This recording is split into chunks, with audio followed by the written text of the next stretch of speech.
ಪ್ರೀತಿಯ ವೀಕ್ಷಕರಿಗೆ ಶಂಕರಾನಂದ ಟಿವಿಗೆ ಸ್ವಾಗತ. ಇವತ್ತಿನ ವಿಡಿಯೋನಲ್ಲಿ ಆಗಸ್ಟ್ ತಿಂಗಳ ಮಾಸ ಭವಿಷ್ಯ ಯಾವ ರೀತಿಯಾಗಿದೆ ಅನ್ನುವಂತಹ ಮಾಹಿತಿಯನ್ನು ತಿಳ್ಕೊಳ್ಳೋಣ. ಅದಕ್ಕಿಂತ ಮುಂಚಿತವಾಗಿ ಯಾರಾದರೂ ಶಂಕರಾನಂದ ಟಿವಿ ಯೂಟ್ಯೂಬ್ ವಾಹಿನಿಯನ್ನು ಸಬ್ಸ್ಕ್ರೈಬ್ ಮಾಡ್ಕೊಳ್ಳಿಲ್ಲ ಅಂದರೆ ಸಬ್ಸ್ಕ್ರೈಬ್ ಮಾಡ್ಕೊಳ್ಳಿ. ಇನ್ಸ್ಟಾಗ್ರಾಮ್ ಪೇಜ್ ಮತ್ತು ಫೇಸ್ಬುಕ್ ಪೇಜನ್ನು ಫಾಲೋ ಮಾಡ್ತಾ ಇಲ್ಲ ಅಂದರೆ ಫಾಲೋ ಮಾಡಿ. ಅದರಿಂದ ನೆಕ್ಸ್ಟ್ ಅಪ್ಲೋಡ್ ಆಗುವಂತಹ ವಿಡಿಯೋಗಳು ನಿಮಗೆ ನೋಟಿಫಿಕೇಶನ್ ಮುಖಾಂತರ ಬರುತ್ತೆ. ಹೊಸ ಮಾಹಿತಿಗಳನ್ನು ತಿಳ್ಕೊಳ್ಳೋಕ್ಕಾಗತ್ತೆ. ಕಷ್ಟಪಟ್ಟು ಒಂದು ಸೈಟನ್ನು ಕೊಂಡ್ಕೊಂಡಿದ್ದಾಯ್ತು. ಈಗ ಆ ಜಾಗದಲ್ಲಿ ಮನೆ ಕಟ್ಟಿಸ್ಬೇಕು. ಪಾಯ ಯಾರ ಕಡೆಯಿಂದ ಹಾಕಿಸ್ಬೇಕು, ಬೇಕಾದ ಕಲ್ಲುಗಳಾಗಿರ್ಲಿ, ಕಬ್ಬಣ ಆಗಿರ್ಲಿ, ಮರಳು, ಜಲ್ಲಿಕಲ್ಲು, ಅದೇ ರೀತಿಯಾಗಿ ಮನೆಗೆ ಬೇಕಾಗಿರುವಂತಹ ಇಟ್ಟಿಗೆ, ಸಿಮೆಂಟು ಎಲ್ಲಿಂದನಪ್ಪ ತರಿಸ್ಬೇಕು, ಯಾರ ಕಡೆಯಿಂದ ಕೊಂಡ್ಕೊಳ್ಬೇಕು ಅಂತ ಯೋಚನೆ ಮಾಡ್ತಾ ಇದ್ದೀರಾ? ಇದರೆಲ್ಲದರ ಜೊತೆಗೆ ವಾಸ್ತು ಅನ್ನುವಂಥದ್ದು ಮನೆಗೆ ಬಹಳ ಮುಖ್ಯ. ಯಾರ ಕಡೆಯಿಂದ ನಾವು ವಾಸ್ತುವನ್ನು ತೋರಿಸ್ಬೇಕು ಅಂತಾನು ಯೋಚನೆ ಮಾಡ್ತಾ ಇದ್ದೀರಲ್ವಾ? ನೀವು ಯೋಚನೆ ಮಾಡೋದೇ ಬೇಡ. ಪಾಯ ಹಾಕೋದ್ರಿಂದ ಹಿಡಿದು ಮನೆಗೆ ಯಾವ ರೀತಿಯಾಗಿ ವಾಸ್ತು ಇರಬೇಕು ಅಂತ, ಜೊತೆಗೆ ಆ ಮನೆಗೆ ತಕ್ಕ ಹಾಗೆ ಯಾವ ಬಣ್ಣವನ್ನ ಹಾಕಬೇಕು, ನೆಲಕ್ಕೆ ಯಾವ ಕಲ್ಲು ಹಾಕಬೇಕು, ಗೋಡೆಗೆ ಯಾವ ಬಣ್ಣ ಬಡಿಬೇಕು, ಯಾವ ಕಬ್ಬಣ ಉಪಯೋಗಿಸಬೇಕು ಅಂತೆಲ್ಲ ವಿಶೇಷವಾದ ಮಾಹಿತಿಗಳನ್ನ ಪಾಯದಿಂದ ಹಿಡಿದು ಗೃಹ ಪ್ರವೇಶದವರೆಗೂ ನಿಮಗೆ ಬೇಕಾದಂತಹ ಎಲ್ಲಾ ಸವಲತ್ತುಗಳನ್ನ ಒಂದೇ ಸೂರಿನಡಿ ಕೊಡ್ತಾ ಇದ್ದಾರೆ. ಅತ್ಯಂತ ಕಡಿಮೆ ದರದಲ್ಲಿ ಉನ್ನತ ಗುಣಮಟ್ಟ ಇರತಕ್ಕಂತಹ ವಸ್ತುಗಳನ್ನ ಉಪಯೋಗಿಸಿ ನಿಮಗೆ ಅಂತಾನೆ ಮನೆಯನ್ನ ಕನ್ಸ್ಟ್ರಕ್ಷನ್ ಮಾಡಿಕೊಡ್ತಾ ಇದ್ದಾರೆ. ನಮ್ಮ ರಾಜಾಜಿನಗರದಲ್ಲಿರುವಂತಹ KMI ಕನ್ಸ್ಟ್ರಕ್ಷನ್ಸ್ ನವರು ನಿಮಗೆ ಏನಾದ್ರೂ ಮನೆ ಕಟ್ತಾ ಇದ್ದೀನಿ, ಎಲ್ಲಾ ರೀತಿಯಾದ ಗೊಂದಲಗಳಿದೆ ಅಂದ್ರೆ ಫಸ್ಟ್ ಇಲ್ಲಿರುವಂತಹ ಫೋನ್ ನಂಬರ್ಗೆ ಫೋನ್ ಮಾಡಿ ಎಲ್ಲಾ ಮಾಹಿತಿಗಳನ್ನ ನೀವು ಕುಲಂಕುಷವಾಗಿ ತಿಳ್ಕೊಂಡು ನಿಮಗೆ ಬೇಕಾದಂತಹ ಮನೆಯನ್ನ ನಿಮ್ಮ ಕೈಗೆಟಕುವ ದರದಲ್ಲಿ ಇವರೇ ಕಟ್ಟಿಕೊಡ್ತಾರೆ. ಎಲ್ಲಾ ವಿಚಾರಗಳನ್ನ ತಿಳ್ಕೊಂಡು ಮುಂದುವರಿರಿ. ಶುಭವಾಗ್ಲಿ. ಕನ್ಸ್ಟ್ರಕ್ಷನ್ಗೆ ಸಂಬಂಧಪಟ್ಟಂತಹ ಸಂಪೂರ್ಣ ಮಾಹಿತಿ ಬೇಕಾದ್ರೆ ಇಲ್ಲಿರುವಂತಹ ಫೋನ್ ನಂಬರ್ಗೆ ಫೋನ್ ಮಾಡಿ. ಶುಭವಾಗಿ. ಇನ್ನು ಮೊದಲನೇದಾಗಿ ಆಗಸ್ಟ್ ತಿಂಗಳ ವಿಶೇಷತೆಗಳನ್ನ ನಾವು ಗಮನಿಸ್ಬಿಡೋಣ ಮತ್ತು ಯಾವ್ಯಾವ ಗ್ರಹಗಳು ಬದಲಾವಣೆ ಆಗ್ತಾ ಇದೆ, ಎಷ್ಟನೇ ತಾರೀಕಿಗೆ ಬದಲಾವಣೆ ಆಗ್ತಿದೆ ಅನ್ನೋದನ್ನು ಗಮನಿಸೋಣ. ಮೊದಲನೇದಾಗಿ 1ನೇ ತಾರೀಕು 8ನೇ ತಿಂಗಳು 2026 ಕನ್ಯಾ ರಾಶಿಗೆ ಶುಕ್ರ ಪ್ರವೇಶ ಮಾಡ್ತಾ ಇದ್ದಾನೆ. ಶುಕ್ರನು ನೀಚನಾಗ್ತಾ ಇದ್ದಾನೆ. ಇನ್ನು 2ನೇ ತಾರೀಕು 8ನೇ ತಿಂಗಳು 2026 ಮಿಥುನ ರಾಶಿಗೆ ಒಂದು ಕುಜನ ಪ್ರವೇಶವಾಗ್ತಾ ಇರುವಂಥದ್ದು. 5ನೇ ತಾರೀಕು 8ನೇ ತಿಂಗಳು 2026 ಕಟಕ ರಾಶಿಗೆ ಬುಧ ಪ್ರವೇಶ ಮಾಡ್ತಾ ಇದ್ದಾನೆ. ಅದರಲ್ಲೂ 17ನೇ ತಾರೀಕು 8ನೇ ತಿಂಗಳು 2026 ಸಿಂಹ ರಾಶಿಗೆ ರವಿ ಪ್ರವೇಶ ಮಾಡ್ತಾ ಇದ್ದಾನೆ. 22ನೇ ತಾರೀಕು 8ನೇ ತಿಂಗಳು 2026 ಸಿಂಹ ರಾಶಿಗೆ ಬುಧ ಪ್ರವೇಶ ಮಾಡ್ತಾ ಇದ್ದಾನೆ. ಇದಿಷ್ಟು ಈ ತಿಂಗಳ ಗ್ರಹದ ಬದಲಾವಣೆಯ ಪರಿಸ್ಥಿತಿಗಳು. ಇನ್ನು ಈ ತಿಂಗಳ ವಿಶೇಷತೆಗಳು ಅಂತ ನೋಡಿದ ಸಂದರ್ಭಕ್ಕೆ ನಮಗೆ ಈ ತಿಂಗಳಲ್ಲಿ ಬರ್ತಕ್ಕಂತಹದ್ದು ಆಷಾಢ ಮತ್ತು ಶ್ರಾವಣ ಎರಡೂ ಬರುತ್ತೆ. ಈ ಆಷಾಢ ಮತ್ತು ಶ್ರಾವಣ ಎರಡು ಅರ್ಧ ಸಿಕ್ಕೋದ್ರಿಂದ ಮೊದಲನೇದಾಗಿ ನಮಗೆ ಈ ಒಂದು 4ನೇ ತಾರೀಕಿನಂದು ನಮಗೆ ವಿಶೇಷವಾಗಿ ನಡೆಯುವಂತಹ ಒಂದು ಚಾಮುಂಡೇಶ್ವರಿಯ ಉತ್ಸವ ನಡೆಯುತ್ತೆ. ಮೈಸೂರಿನಲ್ಲಿ ಚಾಮುಂಡೇಶ್ವರಿಯ ಜನ್ಮೋತ್ಸವ, ರೇವತಿ ನಕ್ಷತ್ರ. ಸೊ ಹಾಗಾಗಿ ಆ ಒಂದು ಜನ್ಮೋತ್ಸವ ನಡೀತಕ್ಕಂಥದ್ದು. ಅದಕ್ಕೆ ಬೇರೆ ಬೇರೆಯಾದಂತಹ ಪುರಾಣದ ಹಿನ್ನೆಲೆ ಏನಿಲ್ಲ. ರಾಜಮನೆತನದಿಂದ ನಡೀತಕ್ಕಂತಹ ಪೂಜೆಯ ಒಂದು ವಿಶೇಷ ಇರುತ್ತವೆ ಅಷ್ಟೇ. ಇನ್ನು 7ನೇ ತಾರೀಕು 8ನೇ ತಿಂಗಳು 2026 ಇನ್ನು ಆಷಾಢ ಮಾಸದ ಒಂದು ಶುಕ್ರವಾರದ ಲಕ್ಷ್ಮೀ ಪೂಜೆ, ಆಡಿ ಶುಕ್ರವಾರದ ಪೂಜೆ ಅಂತ ಕರಿತೀವಿ. ಅದಾದ ನಂತರ 12ನೇ ತಾರೀಕು 8ನೇ ತಿಂಗಳು 2026 ಜ್ಯೋತಿರ್ಭೀಮೇಶ್ವರ ವ್ರತ. ಅದನ್ನ ಭೀಮನ ಅಮಾವಾಸ್ಯೆ ಅಂತಲೂ ಕರಿತೀವಿ. ಯಾರ್ಯಾರು ಸುಮಂಗಲಿಗಳು ಇರ್ತೀರಿ, ತಮ್ಮ ಸುಮಂಗಲಿತ್ವ ಶಾಶ್ವತವಾಗಿ ಉಳಿಬೇಕು ಅಂತ ಹೇಳಿ ಪೂಜೆ ಮಾಡ್ಕೊಳ್ಳೋದು ಮತ್ತು ಮದುವೆ ಆಗದೇ ಇರತಕ್ಕಂತಹ ಒಂದು ಕನ್ಯೆಯರು ಉತ್ತಮವಾದಂತಹ ವರ ಬೇಕು ಅಂತ ಹೇಳಿ ಪೂಜೆ ಮಾಡಿಕೊಳ್ತಕ್ಕಂತಹದ್ದು ಈ ರೀತಿಯಾಗಿ ಮಾಡುವಂಥ ಪದ್ಧತಿ ಇರುವಂತಹದ್ದು ಇವತ್ತಿಗೂ ಇದೆ. ಇದನ್ನ ಸಂಜೀವಿನಿ ವ್ರತ ಅಂತಲೂ ಸಹ ಕರೀತಾರೆ. ಯಾಕಂದ್ರೆ ತಮ್ಮ ಗಂಡಂದ್ರ ಆಯುಷ್ಯ ಆರೋಗ್ಯಗಳು ಜಾಸ್ತಿ ಆಗಬೇಕು ಅಂತಲೂ ಸಹ ಸುಮಂಗಲಿಯರು ಇದೊಂದು ಪೂಜೆ ಪುನಸ್ಕಾರಗಳನ್ನ ಮಾಡೋದು ಉಂಟು. ಅದಾದ ನಂತರ 16ನೇ ತಾರೀಕು 8ನೇ ತಿಂಗಳು 2026 ಭಾನುವಾರದ ದಿವಸ ನಾಗ ಚತುರ್ಥಿ ಇದೆ. 17ನೇ ತಾರೀಕು 8ನೇ ತಿಂಗಳು 2026 ನಾಗರ ಪಂಚಮಿ ಇರತಕ್ಕಂತಹದ್ದು. ಅದೇ ರೀತಿಯಾಗಿ ಗಮನಿಸಿದಾಗ 21ನೇ ತಾರೀಕು 8ನೇ ತಿಂಗಳು 2026 ಶ್ರೀ ವರಮಹಾಲಕ್ಷ್ಮಿ ವ್ರತ. ಈ ವರಮಹಾಲಕ್ಷ್ಮಿ ವ್ರತವನ್ನ ಭವಿಷ್ಯೋತ್ತರ ಪುರಾಣದಲ್ಲಿ ಹೇಳಿದ್ದಾರೆ ಮತ್ತು ಇದನ್ನು ಮಾಡೋದ್ರಿಂದ ಸಕಲ ಐಶ್ವರ್ಯ, ಆಯುಷ್ಯ, ಆರೋಗ್ಯಗಳು ವೃದ್ಧಿಯಾಗುತ್ತೆ, ಇಷ್ಟಾರ್ಥಗಳು ಸಿದ್ಧಿಯಾಗುತ್ತೆ ಅನ್ನುವಂತಹ ನಂಬಿಕೆ ಇರತಕ್ಕಂತಹದ್ದು. ಜೊತೆಗೆ ಈ ಒಂದು ಶುಕ್ರವಾರ, ಶ್ರಾವಣದ ಶುಕ್ಲ ಪಕ್ಷದ ಮೊದಲನೇ ಶುಕ್ರವಾರ, ಈ ಒಂದು ಪೌರ್ಣಮಿಗೂ ಹಿಂದೆ ಬರ್ತಕ್ಕಂತಹ ಶುಕ್ರವಾರದ ದಿವಸ ಮಾಡಿಕೊಂಡು ಬಂದಿರತಕ್ಕಂತಹದ್ದು, ಅನಾದಿ ಕಾಲದಿಂದಲೂ ಮಾಡ್ಕೊಂಡು ಬಂದಿರತಕ್ಕಂತಹದ್ದು. ಸೊ ಹಾಗಾಗಿ ಹುಣ್ಣಿಮೆಗೆ ಬರ್ತಕ್ಕಂತಹ ಶುಕ್ರವಾರ, ಹುಣ್ಣಿಮೆಯ ಹಿಂದೆ ಬರತಕ್ಕಂತಹ ಶುಕ್ರವಾರಕ್ಕೆ ಪ್ರಾಮುಖ್ಯತೆಯನ್ನು ಕೊಟ್ಟು ಅಂದು ವರಮಹಾಲಕ್ಷ್ಮಿ ವ್ರತವನ್ನ ಮಾಡ್ತಾರೆ. ನಮ್ಮೆಲ್ಲ ವೀಕ್ಷಕರಿಗೆ ವಿಶೇಷವಾದಂತಹ ಸೂಚನೆ ಏನಪ್ಪ ಅಂತ ಹೇಳಿದ್ರೆ, ನಾವು ಕಳೆದ ವರ್ಷ ಹೇಳಿದ್ವಿ ಏನಂತ, ವಿಧವೆಯರು ವರಮಹಾಲಕ್ಷ್ಮಿ ವ್ರತವನ್ನ ಮಾಡಬಹುದಾ, ವಿಧವೆಯರಿಗೆ ಅವಕಾಶ ಇದೆಯಾ ಅಂತ ತುಂಬಾ ಜನ ಪ್ರಶ್ನೆ ಕೇಳಿದ್ರು. ಅದಕ್ಕೆ ನಾವು ಉತ್ತರವನ್ನು ಕೊಟ್ಟಿದ್ವಿ. ಅದೇನೋ ಹೇಳ್ತಾರೆ ನೋಡಿ, ಜಡೆಗೆ ಜಡೆ ಶತ್ರು, ಜಾತಿಗೆ ಜಾತಿ ಶತ್ರು ಅಂತೆ. ಹಾಗಾಗಿ ಎಷ್ಟೋ ಜನ ಹೆಣ್ಮಕ್ಳೇ ಅದಕ್ಕೆ ವಿರುದ್ಧವಾಗಿಯೂ ಮಾತಾಡಿದ್ರು, ವಿಧವೆಯರಿಗೆ ಹೆಂಗ್ರಿ ಅವಕಾಶ ಕೊಡ್ತೀರಾ ಅಂತ. ಆದ್ರೆ ಈ ವರ್ಷ ನಾವು ಹೇಳ್ತಾ ಇದ್ದೇವೆ, ಪುನಃ ಹೇಳ್ತಾ ಇದ್ದೇವೆ, ವಿಧವೆಯರು ಅಂತ ಯಾರು ನೀವು ಕರ್ಕೊಳ್ತಿದ್ದೀರಲ್ಲ, ಗಂಡ ಮೃತವಾಗಿರ್ತಕ್ಕಂಥವ್ರು ಅವರಲ್ಲ ವಿಧವೆಯರು. ಈ ರೀತಿಯಾದಂತಹ ಮಾನಸಿಕ ರೋಗದಿಂದ ಬಳಲ್ತಿರ್ತೀರಲ್ಲ ನೀವು, ಗಂಡನಿದ್ದರೂ ವಿಧವೆಯರು. ಫಸ್ಟ್ ಆ ಮಾನಸಿಕ ರೋಗದಿಂದ ಆಚೆ ಬನ್ನಿ. ನೀವ್ಯಾರೋ ಅವ್ರನ್ನ ಕರೆದು ಕುಂಕುಮ ಕೊಡ್ಲಿಲ್ಲ, ವಿಧವೆಯರಿಗೆ ಅರ್ಶನ ಕೊಡ್ಲಿಲ್ಲ, ಅವ್ರಿಗೆ ಕುಂಕುಮ ಕೊಡ್ಲಿಲ್ಲ ಅಂತ ಯಾವ ವಿಧವೆಯರು ಸಹ ಯೋಚನೆ ಮಾಡೋದೇ ಬೇಕಾಗಿಲ್ಲ. ನಾನಿದ್ದೇನೆ, ಇನ್ನು ನನ್ನ ಆಶ್ರಮದಲ್ಲಿ, ನನ್ನ ಮಠದಲ್ಲಿ ಇದೇ ವರಮಹಾಲಕ್ಷ್ಮಿ ವ್ರತವನ್ನ ವಿಧವೆಯ ಕೈನಲ್ಲೇ ಆಚರಣೆ ಮಾಡಿಸ್ತೀವಿ. ಯಾರು ಬೇಕಾದ್ರೂ ಬರಬಹುದು. ನನಗೆ ಮಂತ್ಲಿ ಪೀರಿಯಡ್ಸ್ ಡೇಟ್ ಆಗಿ ಹೋಗ್ಬಿಟ್ಟಿದೆ, ನನಗೆ 3ನೇ ದಿವಸ 5ನೇ ದಿವಸ, ಯಾವ ಕಾರಣನೂ ಬೇಕಾಗಿಲ್ಲ. ನಿಮಗೆ ಬಂದು ಪಾಲ್ಗೊಳ್ಳುವಂತಹ ಇಚ್ಛೆ ಇತ್ತ ಖಂಡಿತವಾಗ್ಲೂ ನಿಮ್ಮ ಹೆಸರನ್ನು ಬರೆಸ್ಕೊಳ್ಳಿ, ಬನ್ನಿ. ಯಾವುದೇ ರೀತಿ ಹಣ ಕೊಡ್ಬೇಕಾಗಿಲ್ಲ, ಕಾಸು ಕೊಡ್ಬೇಕಾಗಿಲ್ಲ. ಯಾಕಂದ್ರೆ ನಮಗೊಂದು ವ್ಯವಸ್ಥೆಗೋಸ್ಕರ, ಇಷ್ಟು ಜನಕ್ಕೆ ಅಂತ ಗೊತ್ತಾಗ್ಲಿ ಅನ್ನುವಂತಹ ಉದ್ದೇಶಕ್ಕೋಸ್ಕರ, ಇಷ್ಟು ಜನ ಅಂತ ಲೆಕ್ಕಕ್ಕೋಸ್ಕರ ನಿಮ್ಮ ಹೆಸರನ್ನು ಬರೆಸಿ ಅಂತ ಹೇಳ್ತಿರೋದು, ಬೇರೆ ಇನ್ಯಾವುದೇ ಕಾರಣಕ್ಕೂ ಅಲ್ಲ. ನಿಮಗೆ ಮನೆಯಲ್ಲಿ ಮಾಡೋಕ್ ಸಾಧ್ಯ ಇಲ್ವಾ? ಯಾರು ಕರೆದು ಅರ್ಶನ ಕುಂಕುಮ ಕೊಡ್ತಾ ಇಲ್ವಾ? ವರ್ಷಕ್ಕೊಂದು ವ್ರತ, ಆ ವ್ರತವನ್ನು ನಿಮಗೆ ಮಾಡೋದಕ್ಕೆ ಬಿಡ್ತಾ ಇಲ್ವಾ? ಬನ್ನಿ ನಮ್ಮ ಆಶ್ರಮಕ್ಕೆ, ಸ್ವತಃ ನಾವೇ ಮಾಡಿಸ್ತೀವಿ. ವರಮಹಾಲಕ್ಷ್ಮಿ ವ್ರತ ಯಾರು ಏನು ಯೋಚನೆ ಮಾಡುವಂತಹ ಅವಶ್ಯಕತೆನೇ ಇಲ್ಲ. ಪೀರಿಯಡ್ಸ್ ಆಗಿರೋರು ಸಹ ನಿಮಗೆ ಮನೇಲಿ ಮಾಡ್ಕೊಳಕ್ ಆಗ್ತಿಲ್ವಾ? ಬನ್ನಿ. ಅಥವಾ ಮನೇಲಿ ಮಾಡ್ಕೊಳ್ಬಾರ್ದು ಅಂತ ನಿಮ್ ತಲೆ ಒಳಗೆ ಏನೇನೋ ತುಂಬಿದ್ದಾರಲ್ಲ ವಿಷಗಳನ್ನ, ಆ ವಿಷಗಳಿಂದ ಆಚೆಗೆ ಬನ್ನಿ. ಇದೇ ವರ್ಷದಿಂದ ಪ್ರತಿ ವರ್ಷ ಪ್ರತಿ ವ್ರತಗಳಿಗೂ ಅಷ್ಟೇ ನಮ್ಮ ಆಶ್ರಮ ಸದಾಕಾಲ ಬಾಗಿಲು ತೆಗೆದೇ ಇರತ್ತೆ. ಬರುವಂಥವ್ರನ್ನ ನೀವು ವಿಧವೆಯರಾ, ಮುತ್ತೈದೆಯರಾ, ನಿಮಗೆ ಪೀರಿಯಡ್ಸ್ ಆಗಿದ್ಯಾ, ನಿಮ್ಗೆ ಎಷ್ಟನೇ ದಿನ, ತಲೆ ಸ್ನಾನ ಮಾಡಿದೀರಾ, ಮೈಕ್ ಸ್ನಾನ ಮಾಡಿದೀರಾ, ಅದೇನು ಇಲ್ಲ. ಕೇಳೋವಂಥದ್ದು ಇಷ್ಟೇ, ನಂಬಿಕೆ ಇದೆಯಾ, ಭಕ್ತಿ ಇದೆಯಾ, ಶ್ರದ್ಧೆ ಇದೆಯಾ, ಮಾಡೋದಕ್ ಮನಸ್ಸಿದೆಯಾ, ಇಷ್ಟೇ ಕೇಳೋದು. ಇಷ್ಟಿದ್ರೆ ಆರಾಮವಾಗಿ ಬನ್ನಿ, ಆರಾಮವಾಗಿ ಅಮ್ಮನವರ ಪೂಜೆಯನ್ನ ಎಲ್ಲರೂ ಸೇರಿ ಮಾಡೋಣ. ಅಮ್ಮನವರ ಕೃಪೆಗೆ ಪಾತ್ರರಾಗಿ ಅಮ್ಮನವರಿಂದ ಸಿಗಬೇಕಾಗಿದ್ದಂತಹ ಎಲ್ಲ ಅನುಕೂಲಗಳನ್ನ ಪಡ್ಕೊಳ್ಳೋಣ. ಒಳ್ಳೇದಾಗ್ಲಿ. ಇನ್ನು ಮಾಸ ಭವಿಷ್ಯದ ಕಡೆ ಗಮನ ಹರಿಸೋದಾಯ್ತು ಅಂತ ಹೇಳಿದ್ರೆ, ಈಗಾಗಲೇ ಗ್ರಹಗಳ ಬದಲಾವಣೆಗಳ ಬಗ್ಗೆ ತಿಳ್ಕೊಂಡಿದ್ದೀವಿ. ರಾಶಿ ಭವಿಷ್ಯ, ಇನ್ನು ತುಲಾ ರಾಶಿನಲ್ಲಿ ಹುಟ್ಟಿರುವಂತಹವರಿಗೆ ಗ್ರಹ ಸ್ಥಿತಿಗಳು ಯಾವ್ಯಾವ ರೀತಿಯಾಗಿದೆ ಅಂತ ಮೊದಲನೇದಾಗಿ ಗಮನಿಸೋದಾಯ್ತು ಅಂತ ಹೇಳಿದ್ರೆ, ನಿಮ್ಮ ರಾಶ್ಯಾಧಿಪತಿ ಶುಕ್ರನು 12ನೇ ಮನೆ ವ್ಯಯಸ್ಥಾನದಲ್ಲಿ ನೀಚನಾಗಿ ಇರುವಂತಹದ್ದು.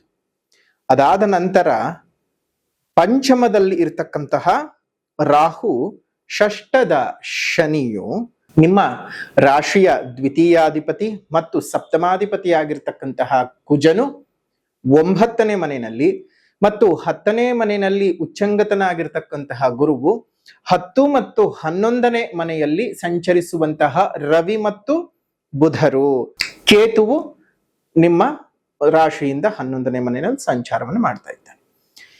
ಈ ಸ್ಥಿತಿಗತಿಗಳಿಂದ ಗೊತ್ತಾಗೋದೇನಪ್ಪಾ ಅಂತ ಹೇಳಿದ್ರೆ, ಈ ಒಂದು ತುಲಾ ರಾಶಿಯವರಿಗೆ ಶನಿಯ ಸಂಪೂರ್ಣ ಅನುಗ್ರಹ ಇರ್ತಕ್ಕಂಥದ್ದು, ಯಾವುದೇ ರೀತಿಯಾದಂತ ತಾಪತ್ರೆಗಳಿಲ್ಲ. ಶನಿ ದೃಷ್ಟಿಗಳನ್ನ ನೋಡೋದಾಯ್ತು ಅಂತ ಹೇಳಿದ್ರೆ ನೇರವಾಗಿ ವ್ಯಯಸ್ಥಾನದ ಮೇಲೆ ದೃಷ್ಟಿಯನ್ನ ಕೊಡ್ತಾ ಇದ್ದಾನೆ. ಅದೇ ರೀತಿಯಾಗಿ ನಿಮ್ಮ ಅಷ್ಟಮ ಸ್ಥಾನದ ಮೇಲೂ ಸಹ ವಿಶೇಷ ದೃಷ್ಟಿ ಬರ್ತಾ ಇರ್ತಕ್ಕಂಥದ್ದು. ನೋಡಿ, ಮೊದಲನೇದಾಗಿ ನಿಮ್ಮ ರಾಷ್ಟ್ರಾಧಿಪತಿ ಆಗಿರ್ತಕ್ಕಂತಹ ಶುಕ್ರನೇ 12ನೇ ಮನೆಯಲ್ಲಿ ನೀಚನಾಗಿರೋದ್ರಿಂದಾಗಿ ಹಲವಾರು ದೈಹಿಕ ಸಮಸ್ಯೆಗಳನ್ನ ನೀವು ಅನುಭವಿಸಬೇಕಾಗ್ತದೆ. ಇದ್ದಕ್ಕಿದ್ದ ಹಾಗೆ ನಿದ್ರಾಹೀನತೆ ಆವರಿಸಿಕೊಳ್ಳುವಂಥದ್ದು, ಹಗಲ್ನಲ್ಲಿ ಜಾಸ್ತಿ ನಿದ್ದೆ ಬಂದು ರಾತ್ರಿ ನಿದ್ದೆ ಬರದೇ ಹೋಗಬಹುದು. ಇಲ್ಲ ಅಂತ ಹೇಳಿದ್ರೆ ಅನಾರೋಗ್ಯಗಳು ಜಾಸ್ತಿ ಆಗುತ್ತೆ. ಅದರಲ್ಲೂ ಈ ಚರ್ಮ ವ್ಯಾಧಿಗಳಿಗೆ ಸಂಬಂಧಪಟ್ಟ ಹಾಗೆ, ನರವ್ಯೂಹಗಳಿಗೆ ಸಂಬಂಧಪಟ್ಟ ಹಾಗೆ ಏನಾದ್ರೂ ವ್ಯಾಧಿಗಳೇನಾದ್ರೂ ಇದ್ದಂತಹವರಿಗೆ, ಇಲ್ಲದೆ ಇದ್ದಂಥವ್ರಿಗಲ್ಲ, ಇದ್ದಂಥವರಿಗೆ ಅದು ಅಧಿಕವಾಗಿ ಹೋಗುವಂತಹದ್ದು, ಆ ರೀತಿಯಾದ ಸಮಸ್ಯೆಗಳು ಉಂಟಾಗುವಂತಹದ್ದು ಆಗತ್ತೆ. ಆರೋಗ್ಯ ಚೆನ್ನಾಗಿ ನೋಡ್ಕೊಳ್ಳಿ. ಇನ್ನು ಧನಾಧಿಪತಿ ಮತ್ತು ಸಪ್ತಮಾಧಿಪತಿ ಆಗಿರತಕ್ಕಂತಹ ಕುಜನು ಭಾಗ್ಯಸ್ಥಾನದ ಸಂಚಾರವನ್ನ ಮಾಡ್ತಾ ಇದ್ದಾನೆ. ಇದು ನಿಮಗೆ ಅತ್ಯಂತ ಶುಭಯೋಗವನ್ನ ತಂದುಕೊಡುತ್ತೆ. ಹಣಕಾಸಿನ ವಿಚಾರದಲ್ಲಿ, ಪ್ರೇಮದ ವಿಚಾರದಲ್ಲಿ, ಸಂಸಾರದ ವಿಚಾರದಲ್ಲಿ, ಕುಟುಂಬದ ವಿಚಾರದಲ್ಲಿ ನಿಮಗೆ ಎಲ್ಲವೂ ಸಹ ಅನುಕೂಲಗಳನ್ನ ಮಾಡಿಕೊಡತಕ್ಕಂತಹದ್ದು ಆಗತ್ತೆ. ಹಾಗಾಗಿ ಈ ಒಂದು ಸಂದರ್ಭದಲ್ಲಿ ನಿಮಗೆ ತುಂಬಾ ಚೆನ್ನಾಗಿರ್ತಕ್ಕಂತಹ ಏಳಿಗೆಗಳನ್ನ, ಕೌಟುಂಬಿಕರ ಸಲುವಾಗಿ ಸಂಸಾರದಲ್ಲಿದ್ದಂತಹ ಅನೇಕ ವೈಮನಸ್ಯಗಳಾಗಿದ್ದಿರಬಹುದು. ಕುಜನು ಭಾತೃಕಾರಕ, ಭ್ರಾತೃವನ್ನ ತೋರಿಸ್ತಾನೆ, ಅಂದ್ರೆ ಸಹೋದರಿಯರನ್ನು ತೋರಿಸ್ತಕ್ಕಂಥದ್ದು. ಈ ಭ್ರಾತೃಕಾರಕನಾಗಿರ್ತಕ್ಕಂತಹ ಕುಜನ ಸಂಬಂಧ ನಿಮ್ಮ ಅಣ್ಣ ತಮ್ಮಂದರು, ಅಕ್ಕಂಗಿಯರೊಟ್ಟಿಗಿದ್ದಂತಹ ಅನೇಕ ಸಮಸ್ಯೆಗಳು ಸಹ ನಿವಾರಣೆ ಆಗುತ್ತೆ. ಏನು ಯೋಚನೆ ಮಾಡುವಂತಹ ಅವಶ್ಯಕತೆ ಇಲ್ಲ. ಅದರ ಜೊತೆಗೆ ಪ್ರೇಮಸ್ಥಾನಾಧಿಪತಿಯು ಭಾಗ್ಯಕ್ಕೆ ಹೋಗಿರೋದ್ರಿಂದ ಯಾರ್ಯಾರು ಪ್ರೀತಿಸಿ ಮೋಹಿಸಿ ಮದುವೆ ಮಾಡಿಕೊಳ್ಳಬೇಕು ಅಂತ ಆಸೆ ಪಡ್ತಾ ಇರ್ತೀರಲ್ಲ, ಅಂತಹವರಿಗೆ ಒಳ್ಳೆ ರೀತಿಯಾದಂತಹ ಯೋಗ ಫಲಗಳಿದ್ದಾವೆ. ಕುಟುಂಬದ ಹಿರಿಯರು ಸಹ ಅದಕ್ಕೆ ಸಮ್ಮತಿ ಕೊಡುವಂತಹ ಸಾಧ್ಯತೆಗಳು ಇದ್ದಾವೆ. ಆದ್ರೆ ನಿಮ್ಮ ಜಾತಕದಲ್ಲಿ 5ನೇ ಮನೆಯಲ್ಲಿರ್ತಕ್ಕಂತಹ ರಾಹುವಿನ ಪ್ರಭಾವ ಮದುವೆ ಆಗಿ ಸಂತಾನಾಪೇಕ್ಷಿಗಳಿಗೆ ಸ್ವಲ್ಪ ಹಿನ್ನಡೆಗಳು, ಸ್ವಲ್ಪ ಎಲ್ಲೋ ಒಂದ್ ಕಡೆ ಗರ್ಭಕ್ಕೆ ಸಂಬಂಧಪಟ್ಟಂತಹ ದೋಷಗಳು ಕಾಣಿಸಿಕೊಳ್ಳಬಹುದು. ನವ ವಿವಾಹಿತರಿಗೆ ಸ್ವಲ್ಪ ಜಾಗೃತೆಯಾಗಿರಿ. ಬೇಕಾಗಿರತಕ್ಕಂತಹ ಔಷಧೋಪಚಾರಗಳನ್ನ ಸರಿಯಾದ ರೀತಿಯಲ್ಲಿ, ಸರಿಯಾದ ಕ್ರಮದಲ್ಲಿ ಮಾಡಿಸ್ಕೊಳ್ಳಿ. ಶುಭವಾದ ವಾತಾವರಣ ಉಂಟಾಗ್ತದೆ. ಇನ್ನು ನಿಮ್ಮ ಜಾತಕದ ಒಂದು ಚತುರ್ಥಾಧಿಪತಿ ಮತ್ತು ಪಂಚಮಾಧಿಪತಿಯಾಗಿರ್ತಕ್ಕಂತಹ ಶನಿಗ್ರಹವು ಷಷ್ಠದ ಸಂಚಾರ, 6ನೇ ಮನೆಯಲ್ಲಿ ದುಸ್ಥಾನದಲ್ಲಿ ದುಷ್ಟಗ್ರಹಗಳ ಸಂಚಾರ ಅತ್ಯಂತ ಶುಭದಾಯಕವಾಗಿರತಕ್ಕಂಥದ್ದು. ಅದರಲ್ಲೂ 3, 6, 11ನೇ ಮನೆಯಲ್ಲಿ ಶನಿಯ ಸಂಚಾರವಿದ್ದಾಗ ಬಹಳ ಶುಭ ಫಲಗಳನ್ನ ಕೊಡ್ತಾನೆ. ಯಾರ್ಯಾರು ಉದ್ಯೋಗರಹಿತರಾಗಿದ್ದೀರಿ, ಉದ್ಯೋಗಗಳು ಸಿಗ್ತಕ್ಕಂತಹದ್ದು, ಒಂದಿಷ್ಟು ರಾಜಯೋಗಗಳನ್ನ ಅನುಭವಿಸೋದಕ್ಕೆ ಸಾಧ್ಯವಾಗ್ತಕ್ಕಂಥದ್ದು. ಅದೇ ರೀತಿಯಲ್ಲಿ ಈ ಸರ್ಕಾರಿ ಸಂಬಂಧಿತ ಉನ್ನತ ಅಧಿಕಾರಿಗಳಿಗೆ ಉನ್ನತ ದರ್ಜೆಗೆ ಇನ್ನಷ್ಟು ಮುಂದಕ್ಕೆ ಹೋಗ್ತಕ್ಕಂಥದ್ದು, ಬಡ್ತಿ ಸಿಗೋದಕ್ಕೆ ಸಾಧ್ಯವಾಗ್ತಕ್ಕಂಥದ್ದು. ಸರ್ಕಾರಿ ಉದ್ಯೋಗಾಕಾಂಕ್ಷಿಗಳಿಗೆ ಸರ್ಕಾರದ ಉದ್ಯೋಗಗಳು ಲಭಿಸ್ತಕ್ಕಂಥದ್ದು. ಹೀಗೆ 10 ಹಲವು ಲಾಭದಾಯಕವಾಗಿರತಕ್ಕಂತಹ ಅಂಶಗಳು ಈ ಒಂದು ವಿಚಾರದಲ್ಲಿ ಇದೆ. ಹಾಗಾಗಿ ತುಲಾರಾಶಿಯವರಿಗೆ ಒಂದೆರಡು ಸಣ್ಣ ಪುಟ್ಟ ವ್ಯತ್ಯಾಸಗಳನ್ನು ಹೊರತುಪಡಿಸಿದ್ರೆ ಮಿಕ್ಕ ಹಾಗೆ ಎಲ್ಲವೂ ಶುಭದಾಯಕ ಆಗಿರುವಂತಹದ್ದಿದೆ. ಜೊತೆಗೆ ನೋಡಿ, ನಿಮ್ಮ ಲಾಭಾಧಿಪತಿಯು ಕರ್ಮ ಮತ್ತು ಲಾಭಸ್ಥಾನದಲ್ಲಿ ಸಂಚಾರ ಮಾಡ್ತಾನೆ ರವಿಗ್ರಹ.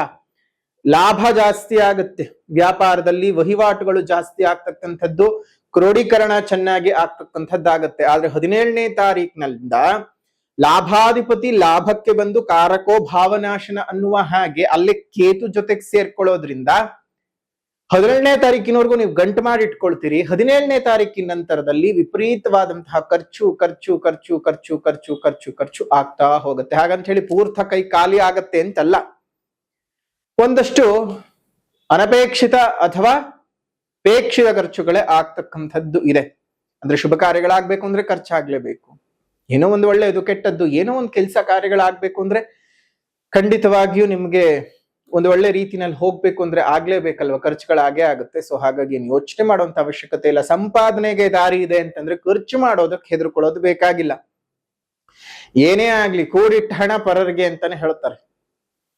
ನೀವ್ ಎಷ್ಟು ಬೇಕೋ ಅಷ್ಟೇ ಜೀವನಕ್ಕೆ. ಸ್ವಂತ ಮನೆ, ಸ್ವಂತ ಗಾಡಿ ಎಲ್ಲ ಯಾವುದು ಸ್ವಂತ ಅಲ್ಲ, ಬರೆದಿಟ್ಕೊಳ್ಳಿ. ಎಲ್ಲವೂ ಬಾಡಿಗೆ, ದೇಹವೇ ಬಾಡಿಗೆ. ಕಂತು ಕಟ್ಟೋವರೆಗೂ ಕಂತು ಕಟ್ಟಲೇಬೇಕು.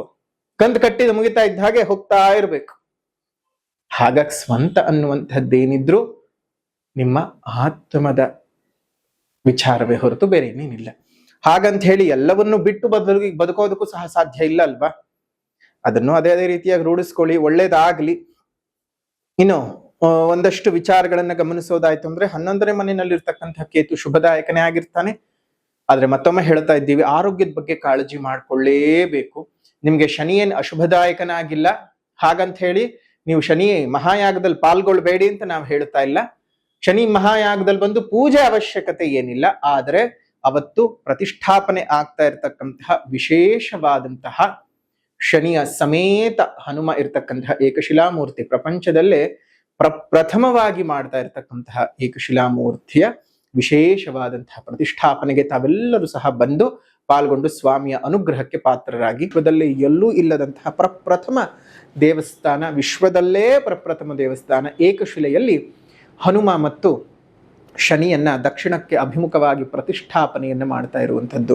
ಮುಂಭಾಗದಲ್ಲಿ ಹನುಮ, ಹಿಂಭಾಗದಲ್ಲಿ ಶನಿ. ಶನಿಯನ್ನ ನೀವು ನೇರವಾಗಿ ನೋಡ್ಲಿಕ್ಕೆ ಸಾಧ್ಯವಾಗಲ್ಲ, ಕನ್ನಡಿಯ ಮುಖಾಂತರವಾಗಿ ನೀವು ಶನಿಯನ್ನ ನೋಡ್ಬೇಕಾಗ್ತದೆ. ಸೊ ಹಾಗಾಗಿ ಆ ಕನ್ನಡಿಯಲ್ಲಿ ನಿಮಗೆ ಶನಿಯು ದರ್ಶನವನ್ನ ಕೊಡ್ತಾನೆ, ಅವನ ನೇರ ದೃಷ್ಟಿಯಿಂದ ಪಾರಾಗ್ತೀರಿ, ಹನುಮನ ಶುಭ ಕೃಪೆಗೆ ನೀವು ಒಳಗಾಗ್ತೀರಿ. ಮೊದಲನೇದಾಗಿ ಬೆಳಗ್ಗಿನಿಂದನೇ ವಿಶೇಷವಾಗಿ ಪವಮಾನ ಪೂಜೆ, ಪವಮಾನ ಹೋಮ, ಮೃತ್ಯುಂಜಯ ಪೂಜೆ, ಮೃತ್ಯುಂಜಯ ಹೋಮ ಸಮೇತವಾಗಿ ಹನುಮಂತನ ಪ್ರತಿಷ್ಠಾಪನೆ ಆಗ್ತಾ ಇರತಕ್ಕಂಥದ್ದು. ನೀವೇ ಸ್ವತಃ ಬಂದು ನಿಮ್ಮ ಕೈಯಾರೆ ಸ್ವಾಮಿಗೆ ಎಳ್ಳೆಣ್ಣೆಯ ಅಭಿಷೇಕವನ್ನು ಮಾಡಿ ಸ್ಪರ್ಶ ದರ್ಶನವನ್ನ ಮಾಡ್ಕೊಂಡು ಹೋಗಬಹುದು. ಪ್ರತಿನಿತ್ಯವೂ ಆ ವ್ಯವಸ್ಥೆ ಇರ್ತದೆ. ಯಾರಾದರೂ ಶನಿಪೀಡನೆಯಿಂದ ಬಳಲ್ತಾ ಇರತಕ್ಕಂಥವ್ರು, ತುಂಬಾ ದೋಷಗಳು, ಸಂಕಷ್ಟಗಳು ಅಂತ ಬಳಲ್ತಾ ಇರತಕ್ಕಂಥವ್ರು, ನೀವೇ ಸ್ವತಃ ಬಂದು ಸ್ವಾಮಿಗೆ ಎಳ್ಳೆಣ್ಣೆಯ ಅಭಿಷೇಕವನ್ನ ಮಾಡಿ ನೀವು ಸ್ವಾಮಿಯ ಕೃಪೆಗೆ ಪಾತ್ರರಾಗಬಹುದು. ಜುಲೈ 12ನೇ ತಾರೀಕಿನಂದು ನಡೆಯುವಂತಹ ವಿಶೇಷವಾದ ಶನಿ ಮಹಾಯಾಗದಲ್ಲಿ ನೀವೆಲ್ಲರೂ ಪಾಲ್ಗೊಂಡು ವಿಶೇಷವಾಗಿ ಶನಿ ದೋಷಕ್ಕೆ ಪರಿಹಾರ ಮಾಡಿಕೊಂಡು ಶನಿ ಪೂಜೆಯನ್ನು ಮಾಡಿಸ್ಕೊಳ್ಳಿ. ಅದಕ್ಕೆ ಶುಲ್ಕ 800 ರೂಪಾಯಿಗಳಿರುತ್ತವೆ. ಇನ್ನಷ್ಟು ಹೆಚ್ಚಿನ ಮಾಹಿತಿ ಬೇಕು ಅಂದರೆ ಇಲ್ಲೇ ಇರ್ತಕ್ಕಂತಹ ಫೋನ್ ನಂಬರ್ಗೆ ಫೋನ್ ಮಾಡಿ ಸಂಪೂರ್ಣವಾದ ಮಾಹಿತಿಯನ್ನು ತಿಳ್ಕೊಂಡು ನೀವು ಬಂದು ಭೇಟಿ ಮಾಡಬಹುದು.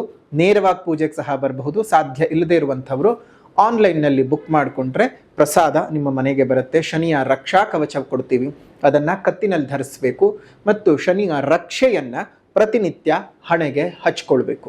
ಇದರಿಂದ ನಿಮಗೆ ಶನಿ ಪೀಡನೆಯಿಂದ ತುಂಬ ಬೇಗ ಪಾರಾಗ್ತೀರಿ. ಎಲ್ಲರಿಗೂ ಸಹ ಒಳ್ಳೇದಾಗ್ತದೆ, ಒಳ್ಳೇದಾಗಲಿ ಅನ್ನುವಂಥದ್ದಕ್ಕೆ ವಿಶ್ವದ ಪ್ರಪ್ರಥಮ ಏಕಶಿಲಾಮೂರ್ತಿಯಲ್ಲಿ ಶನಿ ಮತ್ತು ಹನುಮಂತನನ್ನ ಒಂದು ದಕ್ಷಿಣಕ್ಕೆ ಅಭಿಮುಖವಾಗಿ ಪ್ರತಿಷ್ಠಾಪನೆ ಮಾಡಿ ನಿಮ್ಮೆಲ್ಲರಿಗೂ ಅನುಕೂಲ ಮಾಡಿಕೊಡ್ತಾ ಇದ್ದೇವೆ. ಇದನ್ನ ತಾವೆಲ್ಲರೂ ಸಹ ಉಪಯೋಗ ಮಾಡಿಕೊಳ್ಬೇಕು. ಇನ್ನು ಈ ಶನಿಯ ವಿಶೇಷವಾಗಿರ್ತಕ್ಕಂತಹ ಅನುಗ್ರಹಕ್ಕೆ ಮತ್ತು ಅದೇ ರೀತಿಯಾಗಿ ಹನುಮಂತನ ಪ್ರತಿಷ್ಠೆಗೆ ಬರ್ತಕ್ಕಂಥವ್ರು ಇಲ್ಲೇ ಇರ್ತಕ್ಕಂತಹ ಫೋನ್ ನಂಬರ್ಗೆ ಫೋನ್ ಮಾಡಿ. ಅನ್ನೋದು ವಿಶೇಷವಾದಂತಹ ಸ್ಥಳ ಯಾವುದಪ್ಪ ಅಂತ ಹೇಳಿದ್ರೆ ಮೈಸೂರು ಜಿಲ್ಲೆ ನಂಜನಗೂಡು ತಾಲೂಕಿನ ಹರತಲೆ ಗ್ರಾಮದಲ್ಲಿ, ಹರತಲೆ ಮಠದಲ್ಲಿ ವಿಶೇಷವಾಗಿ ಈ ಒಂದು ಕಾರ್ಯವು ನಡೀತಾ ಇದೆ. ತಾವೆಲ್ಲರೂ ಸಹ ಬಂದು ಪಾಲ್ಗೊಳ್ಳಬಹುದು. ಇನ್ನು ತುಲಾ ರಾಶಿಯವರಿಗೆ ಸಂಬಂಧಪಟ್ಟ ಹಾಗೆ ವಿದ್ಯಾರ್ಥಿಗಳಿಗೆ ತುಂಬಾ ಚೆನ್ನಾಗಿರ್ತಕ್ಕಂತಹ ವಿದ್ಯಾಭ್ಯಾಸದ ಒಂದು ಮೇಲುಗೈ ಸಾಧಿಸ್ತೀರಿ. ಏನಾದರೂ ಫಲಿತಾಂಶಗಳಿಗೆ ಎದುರು ನೋಡ್ತಾ ಇದ್ರೆ ಉತ್ತಮ ರೀತಿಯಲ್ಲಿ ಒಂದು ಫಲಿತಗಳು ಬರ್ತಕ್ಕಂಥದ್ದು ಆಗತ್ತೆ. ಅದೇ ರೀತಿಯಲ್ಲಿ ಅನೇಕ ಚಿಂತೆಗಳು, ತಾಪತ್ರಯಗಳು ಈ ತಿಂಗಳು ನಿಮಗೆ ಹೋಗತಕ್ಕಂಥದ್ದಾಗತ್ತೆ. ತುಂಬಾ ಸುಗಮವಾಗಿ ಲಾಭಗಳು ಜಾಸ್ತಿ ಆಗ್ತಕ್ಕಂಥದ್ದು, ಮಾನಸಿಕ ಚಿಂತೆಗಳೆಲ್ಲ ಕಡಿಮೆ ಆಗ್ತಕ್ಕಂಥದ್ದು. ಕೋರ್ಟು ಕಚೇರಿ ಕೆಲಸ ಏನಾದ್ರೂ ಇತ್ತು ಅಂತ ಹೇಳಿದ್ರೆ ಅದರಲ್ಲಿ ತುಂಬಾ ಚೆನ್ನಾಗಿ ಮುಂದುವರಿಯುವಂತಹದ್ದಾಗತ್ತೆ. ಸೊ ತುಲಾ ರಾಶಿಯವರಿಗೆ ಈ ತಿಂಗಳು ಬಹಳ ಅದೃಷ್ಟದಾಯಕವಾಗಿರ್ತಕ್ಕಂತಹ ತಿಂಗಳು ಅಂತಾನೆ ಹೇಳ್ಬಹುದು. ಈ ಪರಿಹಾರ ಅಂತ ನೋಡಿದ ಸಂದರ್ಭದಲ್ಲಿ ಮೊದಲನೇದಾಗಿ ಸಾಮಾಜಿಕ ಪರಿಹಾರ, ಪ್ರಕೃತಿಯನ್ನು ಉಳಿಸಿ, ಪ್ರಕೃತಿಯನ್ನು ಬೆಳೆಸಿ, ಇನ್ನಿತರ ಜೀವ ಜಂತುಗಳಿಗೆ ಒಂದಿಷ್ಟು ಆಸರಿಯಾಗಿರಿ. ಮುಂದಿನ ಪೀಳಿಗೆಯ ಉಸಿರು ಚೆನ್ನಾಗಿರ್ಬೇಕಂದ್ರೆ ಹಿಂದೆ ನಾವು ಹಸಿರನ್ನ ಕಾಪಾಡ್ಕೊಳ್ಬೇಕು. ಹಸಿರನ್ನ ಕಾಪಾಡ್ಕೊಳ್ಳೋದ್ರ ಬಗ್ಗೆ ಬಹಳ ಜಾಗೃತರಾಗಿರಿ. ಅದರ ಜೊತೆಗೆ ಪಶುಗಳ ಬಗ್ಗೆ, ಪ್ರಾಣಿಗಳ ಬಗ್ಗೆ, ಪಕ್ಷಿಗಳ ಬಗ್ಗೆ ಒಂದಿಷ್ಟು ದಯೆ ಇರಲಿ. ಇನ್ನು ಆಧ್ಯಾತ್ಮಿಕ ಪರಿಹಾರ, ನರಸಿಂಹಸ್ವಾಮಿಯ ಪೂಜೆಯನ್ನು ಮಾಡಿ, ನರಸಿಂಹದೇವರ ಆರಾಧನೆ ಮಾಡೋದು, ದೇವಸ್ಥಾನಕ್ಕೆ ಹೋಗಿ ತುಳಸಿ ಕೊಟ್ಟು ಅರ್ಚನೆ ಮಾಡಿಸ್ಕೊಂಡು ಬರೋದು, ಅದನ್ನ ಮಾಡ್ತಾ ಬನ್ನಿ. ಶುಭವಾಗ್ಲಿ, ಮಂಗಳವಾಗ್ಲಿ. ಇದಾಗಿತ್ತು ತುಲಾ ರಾಶಿಯವರ ಆಗಸ್ಟ್ ತಿಂಗಳ ಮಾಸ ಭವಿಷ್ಯ ಹೇಗಿದೆ ಅಂತ. ವಿಡಿಯೋ ಇಷ್ಟ ಆಗಿದ್ರೆ ಲೈಕ್ ಮಾಡಿ, ಶೇರ್ ಮಾಡಿ, ಕಮೆಂಟ್ ಮಾಡಿ. ಮತ್ತೊಂದು ವಿಡಿಯೋನಲ್ಲಿ ಭೇಟಿ ಮಾಡೋಣ. ಅಲ್ಲಿವರೆಗೂ ನಮಸ್ಕಾರ. ಲೋಕ ಸಮಸ್ತ ಸುಖಿನೋ ಭವಂತು, ಸಕಲ ಸನ್ಮಂಗಳಾನಿ ಭವಂತು, ಸರ್ವೇ ಜನಾಃ ಸುಖಿನೋ ಭವಂತು, ಸಮಸ್ತ ಸನ್ಮಂಗಳಾನಿ ಭವಂತು.